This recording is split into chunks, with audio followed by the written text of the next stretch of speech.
नमस्ते दोस्तों, मैं हूँ एस्ट्रो शिल्पी आहूजा, एस्ट्रो सद्गुरु मंत्रा से। और आपका स्वागत है हमारे एपिसोड 6 में। अगर आपने पहले के एपिसोड नहीं देखे या हमारे पिछले एपिसोड मिस किए हैं तो उनका लिंक आपको डिस्क्रिप्शन में मिलेगा। हमारे पिछले एपिसोड में हमने देखा था कि शरब साधना साइकोलॉजिकल लेकर प्राण तक हमारे सिस्टम को कैसे बदलता है। आज हम इस साधना का सबसे पहला स्टेप समझेंगे। साधना के लिए तैयार कैसे होना है, क्योंकि बिना तैयारी के शरभ भगवान की फायर को होल्ड करना पॉसिबल नहीं होता। हमने पिछले 5 एपिसोड में नरसिम्हा अवतार को शरभ भगवान के ट्रांजैक्शन को देखा है और उसके पीछे की कथा और उसके मूल रूप को और अंडरस्टैंडिंग को समझा है।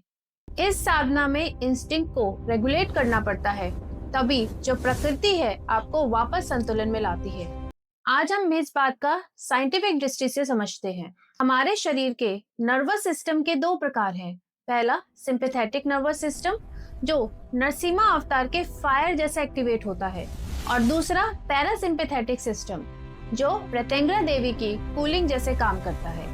जब ये दोनों बैलेंस हो जाते हैं तो उसी साइंस को रेगुलेशन कहते हैं और शास्त्र शरभ भगवान के तत्व से जोड़ता है। यही रीजन है कि शरभ साधना हीट नहीं, रेगुलेटेड हीट का पाथ है। अगर एक लाइन में कहूं तो जब इंस्टिंक्ट को अवेयरनेस मिलती है तब एवोल्यूशन शुरू होता है।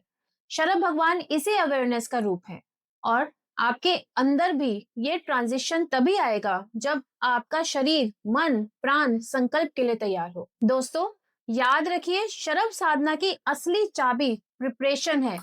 आज हम एक ओवरव्यू समझेंगे। आने वाले एपिसोड्स में इस तैयारी को हम डिटेल में डिकोड करेंगे। सबसे पहले बात करते हैं शरीर की तैयारी की। आपका शरीर आपके साधना का मंदिर होता है, ये तो आप जानते हैं। और शरभ साधना में ये मंदिर ग्राउंडेड, क्लीन और स्टेबल होना चाहिए। इसका सिंपल अर्थ है शरीर आपका बिल्कुल हल्का हो, इन्फ्लेशन आपकी कम हो, जॉइंट्स जो भी हो आपके फ्लेक्सिबल हो, क्योंकि इसमें मुद्रास भी आती हैं। नींद आप सही तरीके से लो, आपकी जो ब्रेथ हो वो बहुत डीप हो। शरीर अगर आपको टायर्ड, टॉक्सिक होगा या रेस्टलेस हो तो शरभ भगवान की फायर शरीर पर बोझ डाल देती है। शास्त्र ये भी कहते हैं कि डियर स्किन से बना हुआ जो आसन होता है वो शरभ साधना में उपयोग नहीं होता, क्योंकि शरभ का तत्व ग्राउंडिंग और स्टेबिलिटी मांगता है। एक क्लीन स्पेस, एक स्टेबल पोस्चर और एक डिसिप्लिन आहार, ये सब शरीर को साधना के लायक बनाते हैं और इसकी डिटेल हम नेक्स्ट एपिसोड में समझेंगे। दूसरा हिस्से में आता है मन की तैयारी। अगर मन गुस्से में हो या फिर फियर हो या किसी तरह का आपके मन में कॉन्फ्लिक्ट चल रहा है तो शरभ का तत्व इम्बैलेंस क्रिएट करता है।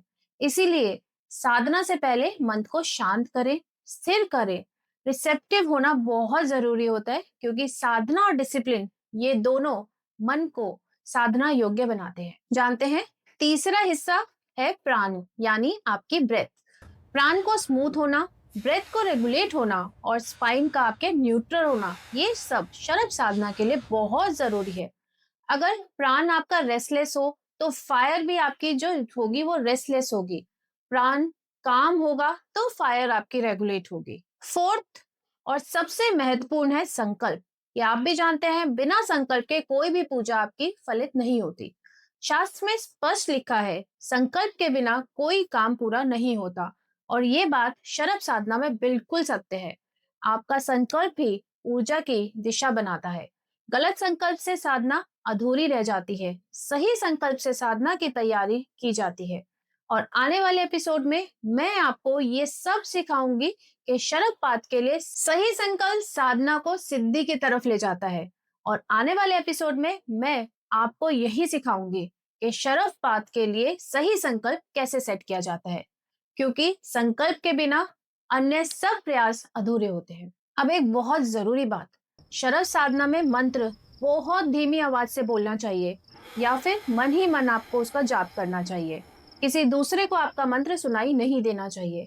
मंत्र हमेशा साफ और स्पष्ट बोलना चाहिए, क्योंकि विशुद्धा चक्र यानी आपका जो थ्रोट चक्र होता है, जहां आप कंठस्थ करते हैं, जहां कंठा स्थान में स्थित काल भैरव का तत्व होता है। मंत्र उस ध्वनि को डायरेक्शन देता है और शरभ का भयंकर शब्दनाद यहीं से प्रकट होता है। आवाज यहाँ से एनर्जी का यंत्र है, इसीलिए आपकी आवाज बॉडी के अंदर गूंजनी चाहिए। जैसे आप मंत्र जाप करते हैं तो ये आपकी बॉडी के अंदर गूंजनी चाहिए। और हाँ, शरभ साधना के लिए कुंडली का कम से कम विशुद्धा यानी आपका थ्रोट चक्र और अजना यानी आपकी थर्ड आई चक्र तक जागृत होना बहुत जरूरी है दोस्तों। पर कुछ लोगों के लिए ये साधना उचित नहीं होती। शास्त्र कहते हैं कि गायत्री पंथ या सिर्फ वैदिक रीतों पर चलने वाले शुद्ध साधक जिन्हें तांत्रिक अग्नि से काम करने की ट्रेनिंग नहीं होती, उनके लिए शरभ साधना उपयुक्त नहीं होती। इसका कारण है उनकी जो एनर्जी होती है, उनकी तपस्या शांति और चंद्र प्रवृत्ति में स्थित होती है। शरभ के पाथ फायर और रेगुलेशन का है। ये दोनों दो अलग प्रकार हैं और बिहेवियर में अपोजिट हैं, इसीलिए उनको ये साधना नहीं करनी चाहिए। और कुछ लोगों को इस बात से बचना चाहिए जिनके अंदर अनकंट्रोल्ड एंगर हो, बहुत गुस्सा करते हैं, हर बात पे गुस्सा करते हैं, जिनका नर्वस सिस्टम वीक हो, जिनकी आवाज सप्रेस्ड हो, जो साधना शॉर्टकट के लिए करें या जो रिवेंज या ईगो के साथ आए हैं। ये बात सेवा और एवोल्यूशन का है, इम्पल्स का नहीं है। तो दोस्तों, अगर मैं आपको सीधे शब्दों में बताऊं शरभ साधना के लिए क्या चाहिए, सबसे पहले गुरु का मार्गदर्शन होना बहुत जरूरी है, कंपल्सरी है। आवाज आपकी स्पष्ट होनी चाहिए। टाइमिंग और डिसिप्लिन आपको मेंटेन करना सीखना चाहिए। प्राण को काम रखिए और संकल्प आपका शुद्ध होना चाहिए। और क्या नहीं करना चाहिए? तेज आवाज में मंत्र आपको नहीं बोलने हैं, उनका उच्चारण गलत नहीं करना है। किसी भी तरह का इंटॉक्सिकेशन नहीं होना चाहिए। इमोशनल डिस्टरबेंस में साधना नहीं करनी चाहिए और कभी भी साधना का मिस यूज नहीं करना है। शरभ साधना एक्सप्लोजिव नहीं है, ये रेगुलेटेड फायर का पाथ है। मैं ये सब अपनी गुरु परंपरा से सीख कर आई हूँ और अब मैं इस विद्या को एक स्ट्रक्चर फॉर्म में लोगों तक पहुंचाने जा रही हूँ। हमारी लेवल 1 आध्यात्मिक तंत्र और मंत्र साधना एक क्लासेस में मैं आपको ग्राउंडिंग, क्लिंजिंग और एनर्जी रेगुलेशन और मंत्र साधना की बुनियाद सिखाऊंगी। लेवल 2 में मेरे गुरुजी स्वयं एडवांस तंत्र तत्व साधना और शरभ मार्ग का ज्ञान प्रदान करेंगे। अगर आप इस बात के लिए रेडी हैं, तो इस वीडियो के डिस्क्रिप्शन में आपको करंट और अपकमिंग बैचेस की पूरी जानकारी मिलेगी। अगले एपिसोड में हम साधना का पहला रियल स्टेप शुरू करेंगे। शरीर को कैसे तैयार किया जाता है, प्यूरिफिकेशन क्या होता है, ग्राउंडिंग कैसे होती है और ब्रेथ प्रिपरेशन क्यों जरूरी है, इसको हम गहराई से समझेंगे। यहीं से आपका साधना का असली सफर शुरू होगा। अगर आपको आज के एपिसोड से क्लैरिटी मिली हो तो इस वीडियो को लाइक, शेयर और सब्सक्राइब करें। मैं हूं एस्ट्रो शिल्पी आहूजा और ये है शरभ साधना, शक्ति, शांति, सिद्धि और समृद्धि। नमस्ते।